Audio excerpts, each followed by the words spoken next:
오랜만에 의료원을 방문하여 말씀을 나누게 된 것을 참으로 기쁘게 생각하며 하나님과 여러분 앞에 감사를 드립니다. 벌써 10년이 지났습니다마는 연세의료원에서 원목실장으로 동역하게 된 것을 즐거운 추억으로 기억하고 있고, 어려운 일들도 많았지만 당시 의료원 식구들의 격려와 도움으로 임무를 잘 마칠 수 있게 된 것을 늘 감사하게 생각하고 있습니다. 의료원 시절의 추억이 많은데 하나 재미있게 기억하는 것은 우리 직원 선생님들의 퇴임식입니다. 대개 30년 이상 근무하시다가 영예로운 퇴임을 하시는 자리인데, 특이하게도 선생님들의 경력란에 첫 월급이 기록되어 있습니다. 대부분 초임이 10여만 원이었다고 하는데, 고도 경제 성장의 시대를 지나면서 매년 월급이 10% 이상 인상이 되어서 마지막에는 초임의 수십 배에 달하는 월급을 받은 것 같습니다. 지금은 절대로 그런 일이 없습니다만 그 시절에 직장 생활을 하신 분들은 월급 오르는 재미로 일하신 것 같습니다. 또 하나 재미있게 기억하는 것은 어린이 병원 예배실 수리를 위하여 모금을 해야 했던 일입니다. 부활절 예배 여의도 순복음교회 이형훈 목사님에게 설교를 부탁하면서 오늘은 어린이 병원 예배실 수리를 위해서 특별 헌금을 하니 부탁한다고 전화로 말씀을 드렸습니다. 당일 아침에 김동수 어린이병원 원장님께서 수리에 꼭 5천만 원이 필요한데 기도의 응답을 아침에 받았다고 하시면서 압력을 가하셨습니다. 이영훈 목사님을 모시고 이철 의료원장님 방에 갔는데 이 목사님이 봉투를 하나 주시면서 오늘 헌금 하신다면서요 라고 말씀하셔서 저는 받아서 무심코 의료원장님에게 드렸습니다. 저녁에 의료원장님께서 저에게 전화를 하셔서 목사님이 주신 봉투에 5천만 원이 들어있는데 이게 무엇이냐고 하시는 것이었습니다. 저는 그게 김동수 원장님의 기도의 응답이라고 말씀하셨습니다. 그렇게 어린이 병원 예배실이 새로워졌습니다. 이런 이야기들이 우리 연세의료원의 역사이고 자랑인데, 저는 특히 우리 세브란스 병원을 처음 세워주신 올리버 R. 에비슨 선생님을 존경하고 그에 관한 이야기를 좋아합니다. 우리 연세의료원의 초기 역사를 보면 1884년 4월 알렌 선교사가 제주원을 개원하고 에비슨 선교사가 오실 때까지는 잦은 리더십의 교체와 정부 관리들의 행포로 어려움이 많았던 것 같습니다. 에비슨 선교사님이 루이스 헨리 세브란스의 도움을 받아서 당시 동양 최대라는 세브란스 병원을 건립하였으나 병원의 운영비는 여전히 세브란스와 그의 가족, 특별히 딸과 아들, 그리고 미국 교회의 도움을 받지 않을 수 없었습니다. 에비슨 선교사님은 정말 탁월한 지도자로 우리 세브란스 병원과 의학교를 발전시키셨고, 언더우드 선교사님이 돌아가신 후에는 조선기독교학교, 연희전문학교의 교장으로서 신촌의 연세 캠퍼스를 조성하셨습니다. 에비슨 선교사님은 사실상 연세대학교의 설립자나 다름이 없습니다.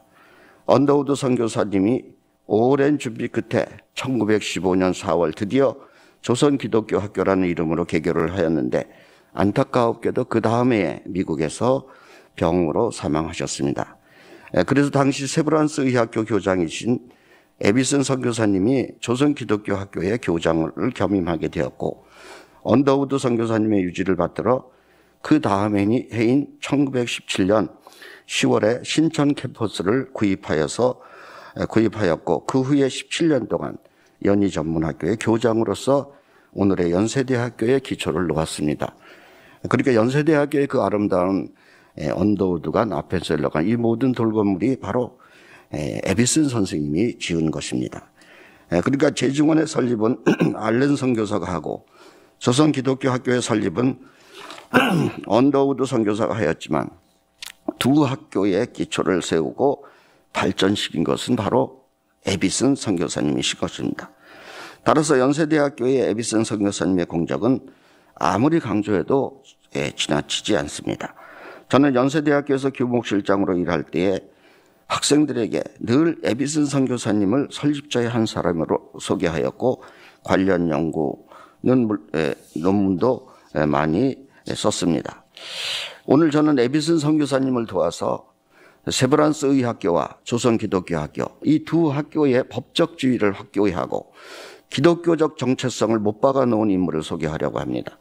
이 두 학교의 이사로 에비슨 선생님을 도와서 당시 총독부인 정부 관련 일들을 도맡아 도와준 분이 일본인이 3명 있습니다.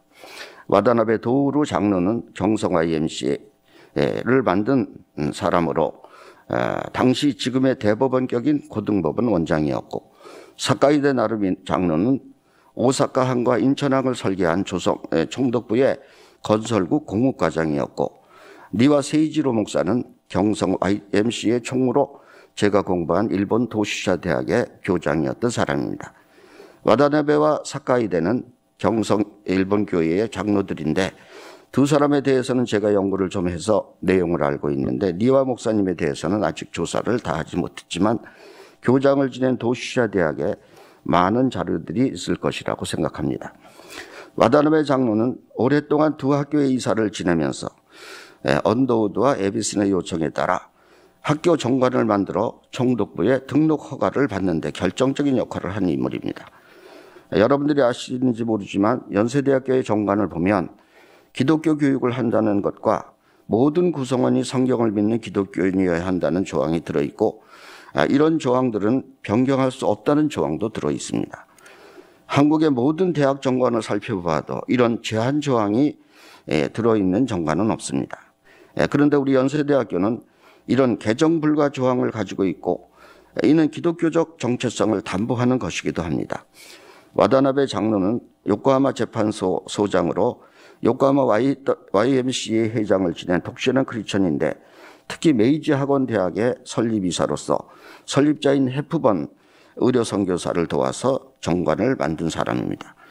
언더우드와 에비슨 선교사님은 기독교 계통 학교의 설립에 관한 법적 문제를 잘 아는 와다나베 장로를 헤프번 선교사에게 소개받아서 두 학교의 이사로 영입하였습니다.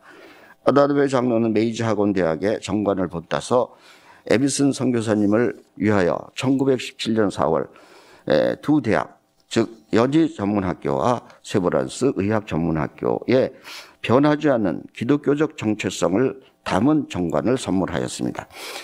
또한 그는 최고재판소의 재판장으로서 3.1운동으로 인하여 내란죄로 기소된 독립운동가들에게 내란죄가 성립될 수 없다는 판결을 하여서 세상을 놀라게 하였습니다.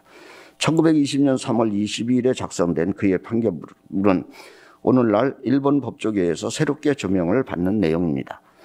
내란죄는 정부를 전복하거나 또는 국토를 탈취하며 기타 국가의 법규를 문란케 할 것을 목적으로 하여 폭동을 일으킴으로써 성립되므로, 폭동을 일으키는 일이 있다고 하더라도 위에서 서술한 목적을 달성할 수단으로 행한 것이 아닐 때에는 내란죄는 구성할 수 없다. 그런데 3.1 독립운동 피고인들의 행위는 조선 독립을 희망하면서 생긴 것이어서 국가의 법규를 문란케 할 목적을 가지고 있었던 것이 명확하더라도 조선 각지에서 일어난 예에 따라 조선인으로서 독립운동의 희망이 치열함을 세상에 발표하는 수단으로 행한 것에 불과하며 이로써 곧 조선 독립의 목적을 달성하는 수단으로서 실행한 것은 아니다. 결국 그의 판단에 따라 독립운동가들은 내란죄, 즉 국가반란죄가 아닌 소란죄로 기소되었고 1명만 실형을 받고 나머지는 모두 석방되었습니다. 그는 은퇴 후에도 매국노라는 소리를 들으면서 우에무라 마사히사 목사님의 뜻을 따라 대만의 독립운동가들을 돕는 데 헌신하였습니다. 또한 에비슨 선교사를 도와서 오늘의 연세 캠퍼스를 조성하는 데 결정적인 도움을 준 인물이 사카이데 나루미 장로입니다. 연세를 사랑하는 사람들은 이 사람의 공로를 꼭 기억해야 합니다. 에비슨 선교사는 경성교회 장로인 사카이데를 이사로 영입하여 어떻게 하든지 언더우드의 유지를 받들어 연희 송림, 지금의 우리 연세대학교 땅이죠, 의 거대한 토지를 대학의 부지로 삼고자 하였습니다. 그러나 1916년 당시 학생이 80명이었기 때문에 30만 평의 연희 송림을 학교 부지로 구입하게 해달라는 요청은 번번이 관리들에 의해서 거부당했습니다. 제가 최근에 에비슨 선교사가 쓴 서신을 발견하였는데 거기에는 에비슨 선교사님의 절절한 마음이 표현되어 있습니다. 30만 평의 부지는 오늘의 학생들만이 아니라 20년, 100년 후에 창대한 이 대학의 조선 학생들을 위해서 반드시 필요한 부지입니다. 그러니 미래 조선 청년들의 교육을 위하여 꼭 사용하게 해 주십시오. 그의 이런 간절한 마음을 알아준 사람이 바로 당시 총독부 토지 매매 및 건축 인허가권을 가진 사카이대 토목국 과장이었습니다. 일찍이 선교사의 감화를 받아 크리스천이 된 사카이대는 동경대학에서 토목공학을 전공한 유명한 토목기사로 항만 건설의 전문가였습니다. 전에 동경에서 사카이대 자손들을 만난 적이 제가 있는데요. 인천항의 설계도와 건설 공정 등이 들어있는 귀중한 자료들을 많이 가지고 있었습니다. 우리 연세대학교와 연세의료원을 믿음의 반석 위에 반드시 세워주신 기라성 같은 선인들을 저는 잊을 수가 없습니다. 그 어려운 시절에 생명을 바쳐 헌신하신 에비슨 선생님, 그리고 우리는 그분을 도와서 오늘의 두 대학과 병원을 위한 기초를 든든히 세워주신 분들을 기억해야 합니다. 그래야 우리 후배들도 오늘날 우리의 수고와 헌신을 기억해주고 그 믿음과 정신으로 우리 연세의료원을 찬란한 미래로 인도해 줄 것입니다. 에비슨 선생님은 늘 갈라디아서 6장 9절의 말씀을 입에 담고 살았다고 합니다. 우리가 선을 행하되 낙심하지 말지니 포기하지 아니하면 때가 이름에 거두리라. 에비슨 선교사님 그리고 와다나베 사카이대 이런 분들이 어떻게 그 문명의 척박한 조선 땅에서 대학을 세우고 병원을 경영하고 학생들을 가르치고 환자들을 돌볼 수 있었을까? 어떻게 그 많은 어려움을 극복하고 선을 행할 수 있었을까? 저는 최근에 뜻밖의 조그만 대학교 하나를 맡아서 이사장으로 일하고 있는데요. 엄청 어려운 일이 많은데 교육부의 간섭과 규제도 정말 많고 교직원들을 한 마음으로 이끌고 나가는 일은 너무나 어렵습니다. 노조도 3개나 있는데 대학의 노동조합이 이렇게 많은 줄은 몰랐습니다. 이사장이 되기 전에 알았어야 하는데 하나님께서 우리 연세의료원에도 그 옛날 60일간 파업 중에 저를 보내시더니 하나님은 또다시 저를 그런 고난 중에 있는 대학에 보내셨습니다. 저는 대학에서 연세의 개척자들과 연세 학통이라는 책을 만들 때 에비슨 선교사의 꼭지를 썼는데 연희의 정초자 에비슨이라고 붙였습니다. 물론 에비슨 선생님은 그 전에 세브란스의 정초자셨습니다.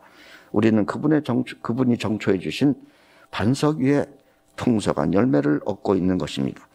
저는 에비슨 선생님을 비롯하여 우리 연세의료원의 지도자들을 생각할 때 그분들은 진정으로 미래의 희망으로 사신 분이라고 생각합니다. 믿음은 바라는 것들의 실상이요 보이지 않는 것들의 증거라고 고백한 히브리서 기자와 같이 아직 보이지 않지만 반드시 실현될 미래를 희망의 눈으로 보고 있었던 것입니다. 에비슨 선생님은 조선에 오셔서 믿음의 눈으로 조선의 희망을 보았습니다. 에비슨 선생님은 어린 시절 캐나다의 방직 공장에서 일하면서 공장 아이들을 모아 야학을 만들었을 때 그 아이들에게 보았던 그 희망을 조선 청년들에게서 보았고 오직 소망 중에 조선 청년들을 교육하고 환자를 치료하였습니다. 그런 소망 중에 사신 분입니다. 에비슨 선생님이 캐나다로 돌아가서 기록한 일기장에는 조선 청년들에 대한 끝없는 신뢰와 조선의 미래에 대한 희망을 표현하고 있습니다. 날로 더하여지는 일본의 강압 통치에도 세브란스 의학교가 아사히 의학교로 강제로 바뀌는 상황에서도 에비슨 선생님은 조선의 희망을 노래하고 계셨던 것입니다. 그것은 육신의 눈으로 보이는 현실을 보는 것이 아니라 영의 눈, 믿음의 눈으로 미래를 보는 것입니다. 우리 연세의료원은 이러한 위대한 믿음의 유산이 계승되는 일터입니다. 이 믿음의 유산은 고난 가운데 희망을 바라보는 능력이고 소망 중에 내일을 바라보는 믿음입니다. 전대미문의 코로나 시대에 가장 수고하는 분들이 의료인들이라고 하는데 에비슨 선생님의 후예로서 반드시 희망의 끈을 놓지 마시고 희망으로 사셔서 개인적으로나 공동체적으로나 때가 이름에 거두는 기쁨을 누리시기를 간절히 기원합니다. 감사합니다.